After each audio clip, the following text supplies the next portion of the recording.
Hello guys, ಎಲ್ಲ ಹೇಗಿದ್ದಾರೆ? ಎಲ್ಲರಿಗೂ ಬವಿತಾ ಕಿಚನ್ಗೆ ಸ್ವಾಗತ.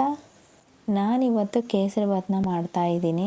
ನಾನು ಕರೆಕ್ಟಾಗಿ ಒಂದು ಮೆಜರ್ಮೆಂಟಲ್ಲಿ ಕೇಸರಿ ಭಾತ್ ಮಾಡ್ತಿದ್ದೀನಿ. ನೀವು ನಾನು ತೋರಿಸ್ತಾ ಹಾಗೆ ಮಾಡಿದರೆ ಪರ್ಫೆಕ್ಟಾಗಿ ಕೇಸರಿ ಭಾತ್ ರೆಡಿ ಆಗುತ್ತೆ. ಯಾವುದೇ ಕಾರಣಕ್ಕೂ ಫೇಲ್ ಆಗಲ್ಲ. ಬನ್ನಿ ಸೂಪರ್ ಆ್ಯಂಡ್ ಪರ್ಫೆಕ್ಟ್ ಆಗಿರೋ ಕೇಸರಿ ಭಾತ್ನ ಹೇಗೆ ಮಾಡೋದು ಅಂತ ನೋಡೋಣ. ಮೊದಲಿಗೆ ಡ್ರೈ ಫ್ರೂಟ್ಸ್ನ ಹುರ್ಕೊಳ್ಳೋದಕ್ಕೆ ನಾನಿಲ್ಲಿ ಗ್ಯಾಸ್ ಆನ್ ಮಾಡಿಕೊಂಡು ಒಂದು ಪಾತ್ರೆನ ಇಟ್ಟಿದ್ದೀನಿ. ನಾನು ಗ್ಯಾಸ್ನ ಲೋ ಫ್ಲೇಮ್ನಲ್ಲಿ ಇಟ್ಕೊಂಡಿದ್ದೀನಿ.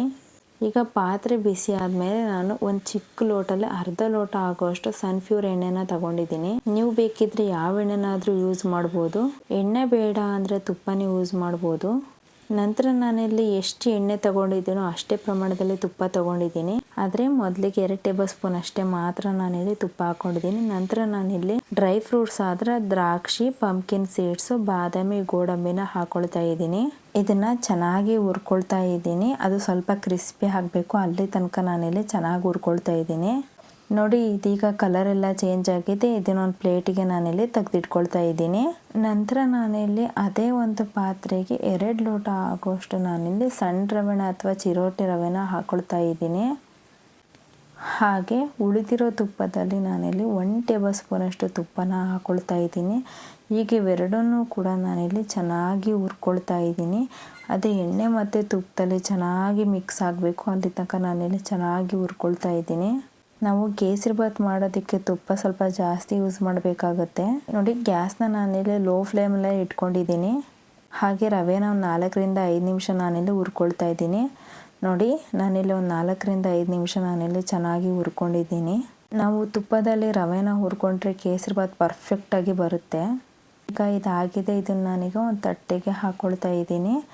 ನಂತರ ನಾನಿಲ್ಲಿ ಅದೇ ಪಾತ್ರೆಗೆ ನಾನಿಲ್ಲಿ ಯಾವ ಲೋಟದಲ್ಲಿ ರವೆ ತಗೊಂಡಿದ್ನೋ ಅದೇ ಲೋಟದಲ್ಲಿ ನಾನಿಲ್ಲಿ 4 ಲೋಟ ಆಗೋಷ್ಟು ನೀರನ್ನ ಹಾಕ್ಕೊಳ್ತಾ ಇದ್ದೀನಿ.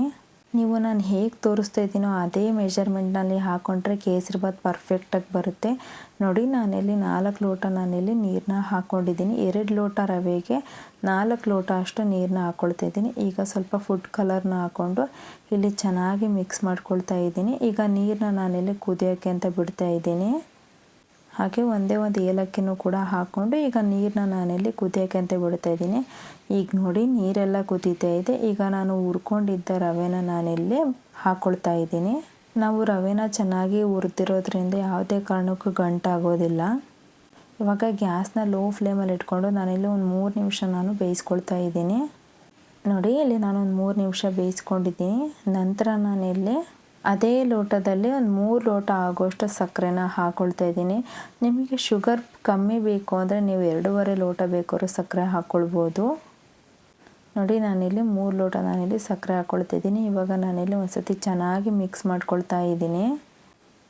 ಇದು ಸಕ್ಕರೆ ಎಲ್ಲ ಕರಗಿ ಮತ್ತು ಇದು ಸಾಫ್ಟಾಗಿ ನೀರಾಗುತ್ತೆ, ಹಾಗೆ ಪೂರ್ತಿ ತೆಳುವಾಗುತ್ತೆ. ನೋಡಿ, ಸಕ್ಕರೆ ಎಲ್ಲ ಕರಗಿ ರವೆ ಎಲ್ಲ ಸಾಫ್ಟಾಗಿದೆ. ಈಗ ಉಳಿದಿರೋಂಥ ತುಪ್ಪ ಈಗ 1 ಟೇಬಲ್ ಸ್ಪೂನ್ ಅಷ್ಟು ನಾನು ಹಾಕ್ಕೊಳ್ತಾ ಇದ್ದೀನಿ. ಟೋಟಲ್ 4 ಟೇಬಲ್ ಸ್ಪೂನ್ ಅಷ್ಟು ನಾನಿಲ್ಲಿ ತುಪ್ಪನ ಹಾಕ್ಕೊಳ್ತಾ ಇದ್ದೀನಿ. ಈಗ ಒಂದು ಸತಿ ನಾನಿಲ್ಲಿ ಚೆನ್ನಾಗಿ ಮಿಕ್ಸ್ ಮಾಡ್ಕೊಳ್ತಾ ಇದ್ದೀನಿ. ನೋಡಿ, ನಾವು ಇದನ್ನು ಮಿಕ್ಸ್ ಮಾಡ್ಕೊಳ್ತಾ ಇದು ಲಾಸ್ಟಿಗೆ ಗಟ್ಟಿ ಆಗ್ತಾ ಹೋಗುತ್ತೆ. ನೀರೆಲ್ಲ ಕಡಿಮೆ ಆಗ್ತಾ ಹೋಗುತ್ತೆ. ನೋಡಿ, ಇದಕ್ಕೆ ಪರ್ಫೆಕ್ಟಾಗಿ ಕೇಸರಿ ಭಾತ್ ರೆಡಿ ಆಗಿದೆ. ಇದಕ್ಕೆ ನಾನು ಮೊದಲಿಗೆ ಹುರ್ಕೊಂಡಿದ್ದ ಡ್ರೈ ಫ್ರೂಟ್ಸ್ನೆಲ್ಲ ಸೇರಿಸ್ಕೊಂಡು ಮಿಕ್ಸ್ ಮಾಡ್ಕೊಳ್ತಾ ಇದ್ದೀನಿ. ನೋಡಿ, ಫೈನಲಾಗಿ ಕೇಸರಿ ಭಾತ್ ರೆಡಿ ಆಗಿದೆ. ಇದನ್ನ ಇವಾಗ ನಾನಿಲ್ಲಿ ಒಂದು ಪಾತ್ರೆಗೆ ಹಾಕ್ಕೊಳ್ತಾ ಇದ್ದೀನಿ. ನೋಡಿದ್ರಲ್ಲ ಫ್ರೆಂಡ್ಸ್, ಎಷ್ಟು ಸಿಂಪಲ್ಲಾಗಿ ಹಾಗೂ ಕ್ವಿಕ್ಕಾಗಿ ನಾವು ಕೇಸರಿ ಭಾತ್ನ ಮಾಡ್ಕೊಳ್ಬೋದು ಅಂತ. ನಾವು ಪೂಜೆಗಾಗಲಿ ಫಂಕ್ಷನ್ಗಾಗಿ ಎಲ್ಲದಕ್ಕೂ ಕೇಸರಿ ಭಾತ್ನ ಮಾಡ್ಕೊಳ್ತೀವಿ. ಹಾಗೆ ನಮಗೆ ಸ್ವೀಟ್ ಅಂತ ನೆನಪಿಗೆ ಬರೋದೇ ಮೊದಲಿಗೆ ಕೇಸರಿ ಭಾತು. ನಿಮಗೆ ಈ ರೆಸಿಪಿ ಇಷ್ಟ ಆದರೆ ನೀವು ಒಂದ್ಸತಿ ಟ್ರೈ ಮಾಡಿ. ಹಾಗೆ ಇದೇ ಥರ ಈಸಿ ರೆಸಿಪಿಗಾಗಿ ನಮ್ಮ ಚಾನಲ್ ಆದಂತಹ ಬವಿತಾ ಕಿಚನ್ ಚಾನಲನ್ನು ಸಬ್ಸ್ಕ್ರೈಬ್ ಮಾಡಿ. ಹಾಗೆ ಪಕ್ಕದಲ್ಲಿರೋ ಬೆಲ್ ಬಟನನ್ನು ಕ್ಲಿಕ್ ಮಾಡಿ. Thank you all.